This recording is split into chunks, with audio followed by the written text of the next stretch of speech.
Hello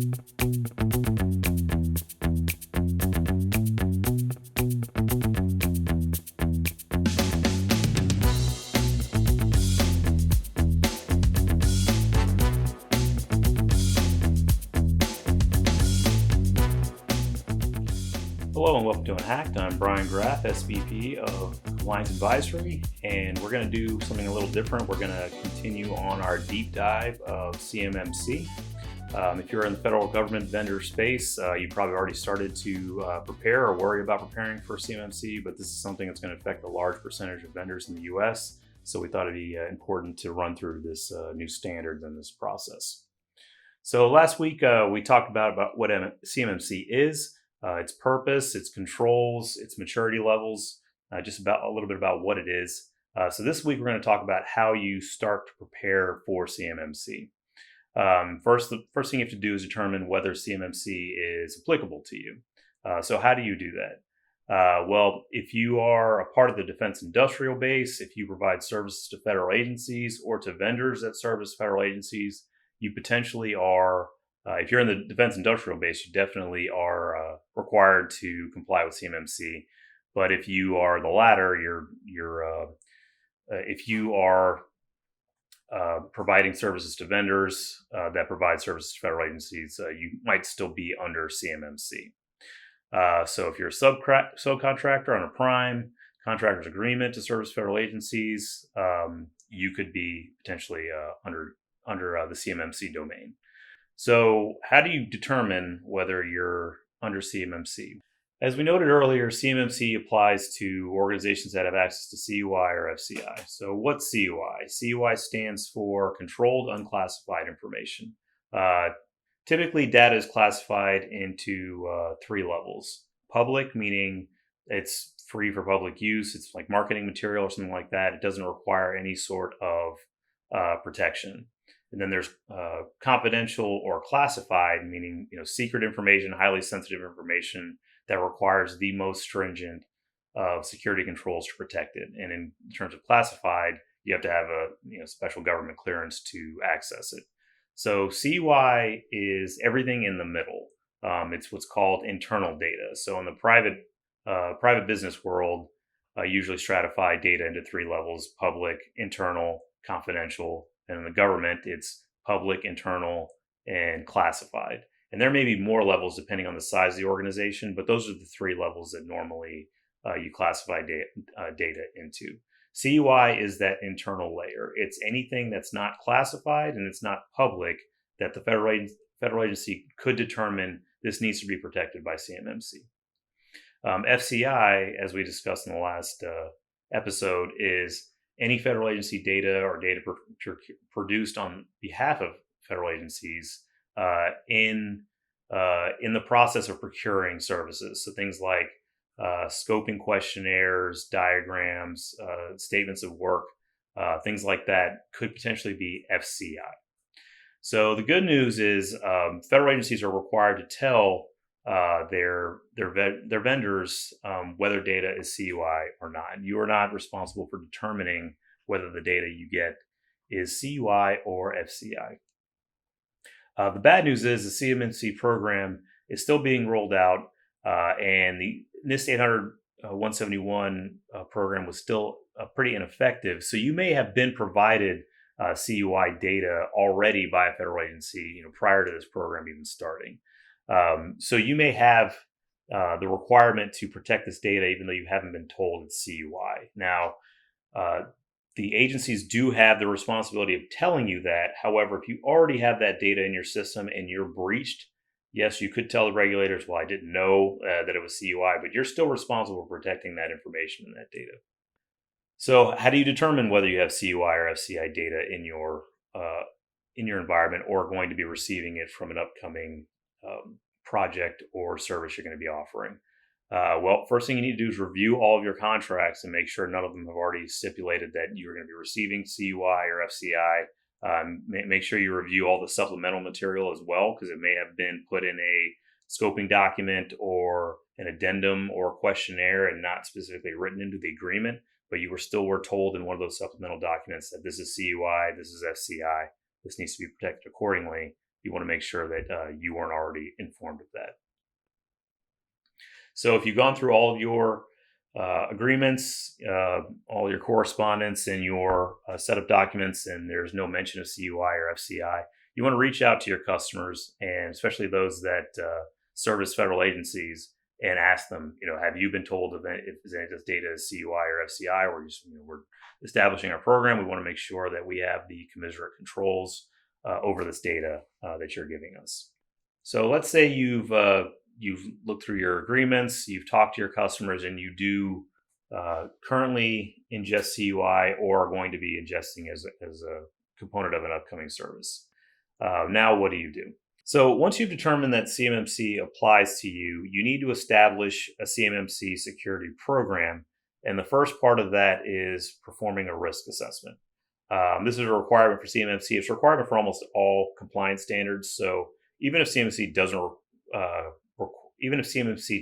apply to you, you want to make sure that you are performing risk assessments periodically. So how do you perform a risk assessment? Well, first you need to establish a risk assessment policy and a GRC committee. You actually need to establish the GRC committee first. The committee will be responsible for that initial risk assessment policy, for establishing the process for performing risk assessments and determining the scope of the risk assessment. The GRC committee should have key stakeholders from key departments such as IT, HR, operations, legal. It's not just a security or an IT thing. It's got to be entity-wide, because HR risks will affect CUI data, who you hire, making sure that you're performing background checks, that onboarding process to provide them with access and approve that access. HR is in charge of that. Operations obviously has a huge role in determining infrastructure, services, things like that. So you want to make sure that that is included. Key stakeholder from operations is included in the risk assessment process, and legal, because obviously there are legal ramifications for the risks and the remediations that you're going to be performing. So once the GRC committee is established, they must identify two things. First, the risk assessment process. How are you going to go about identifying and assessing risks and making sure that they're being remediated according to remediation plans? The GRC committee must also establish the scope of the risk assessment, the scope of the service, whatever it is they're actually assessing. They need to identify the boundaries of that. The risk assessment process should contain the following components. First thing you have to do is identify the threat sources that are relevant to the organization. So these would be things like natural disasters, ransomware gangs, anything that poses a threat to your data, to your environment, or to your organization. Second is to identify the threat events that could be produced by those threat actors. Destruction of facilities in the event of a natural disaster, malware ransom attack in the event of a ransomware gang, theft of data in terms of insider threat. You have to determine not just who the threat actors are, but what they can actually do. Third step is identifying any vulnerabilities within your organization that will allow the threat actors to achieve these threat events. So things like network vulnerabilities, insecure processes. You want to be able to identify those vulnerabilities and make sure that you're remediating them prior to these threat actors performing these threat events. So performing things like vulnerability scans, access reviews, these quarterly GRC meetings where you're going to be reviewing metrics. That's where you find these vulnerabilities and you make sure that they're being remediated according to risk so that these threats don't occur. So once you have those three items, your threat actors, your threat events, and your vulnerabilities, then you need to determine the likelihood of these threat events occurring. So let's go back to a ransomware gang and a ransomware attack. What is the likelihood right now that an organization with no security controls will be subjected to ransomware? I would say it's very, very high. So you would definitely put that as a high, just originally going through your risk assessment, not counting for any compensating controls or anything you have currently in place. Just what is that likelihood just as a baseline? So for ransomware, you would say it's high.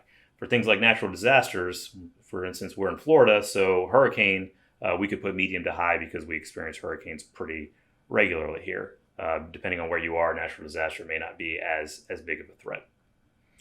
So once you have that likelihood, You also have to determine the impact. So going back again to ransomware, what would be the impact if that event occurs? So with, again, as a baseline, with no compensating controls, no security measures, a ransomware attack is going to completely lock down your network, and you're going to be out of commission until you pay the ransom or until you completely rebuild your network. So I would say the impact of a ransomware attack is high. The impact of something like a hurricane it could be medium, it could be high, depending on how, if it's direct impact or if it just causes issues in the area that may cause disruptions in service, but doesn't actually destroy your building.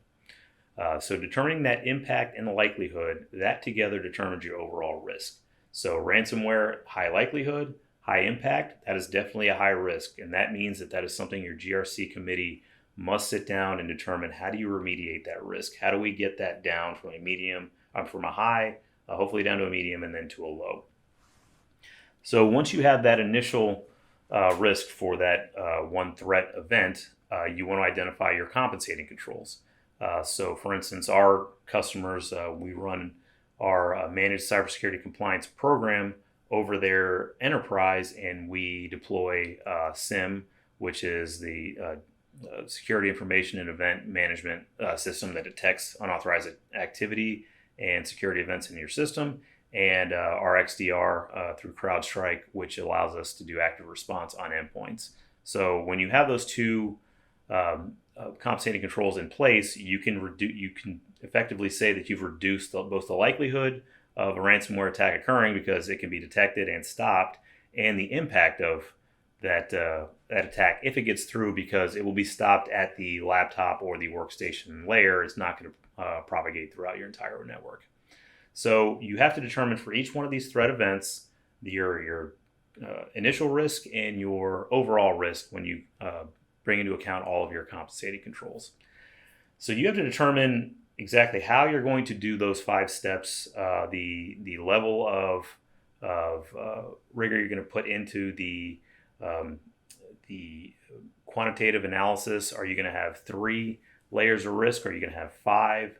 Are you going to do a 10-point system? You have to determine this. There's lots of different ways you can do a risk assessment, but you just want it to be commensurate with the risk level and the number of risks that you're going to be documenting. So if you have 20 risks, you could probably do high, medium, low. If you're a large organization that may have 80 risks, you may have several different departments dealing with their own risks, you might want to stratify that even greater into like 5 levels, critical, high, medium, low, low.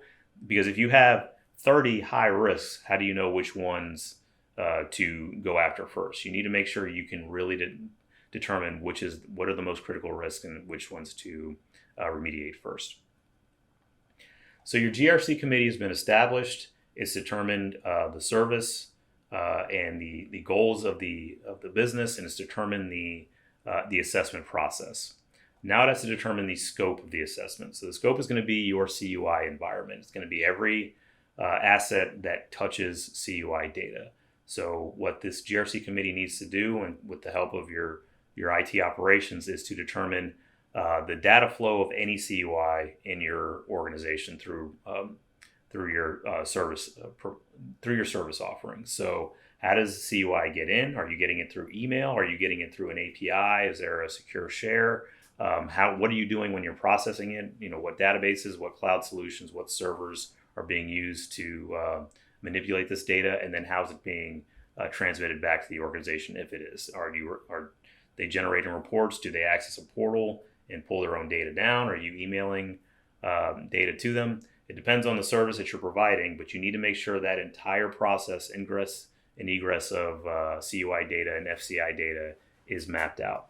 You want to make sure you have an inventory of all your hardware, your software, and your third-party services that are being used to provide service and has impact on CUI. So hardware, your servers, your switches, your firewalls, there needs to be a list of all of that hardware needs to be included in your inventory. Software, your off-the-shelf commercial systems, anything you're hosting internally and anything you're building internally needs to be included in your software inventory.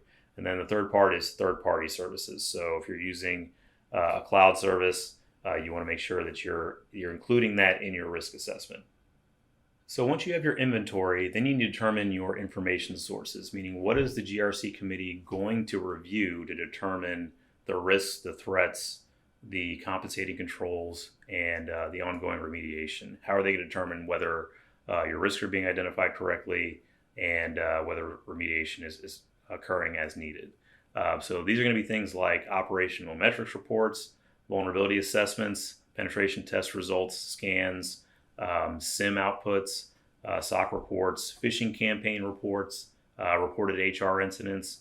And the goal of this is to gather all the information you need to determine what is currently happening in this organization. What are the bad events that are occurring? What is the suspicious activity that is occurring? Are we going in the right direction or the wrong direction in terms of assessing risk and in terms of identifying and remediating vulnerabilities? So you need to make sure all of that is established before you do your first risk assessment. So now you have your process and you have the actual subject of your risk assessment, and now you can go perform one. So that's all we have today for Unhacked. Again, I'm Bryan Graf, SVP of Compliance, and we will see you next Thursday.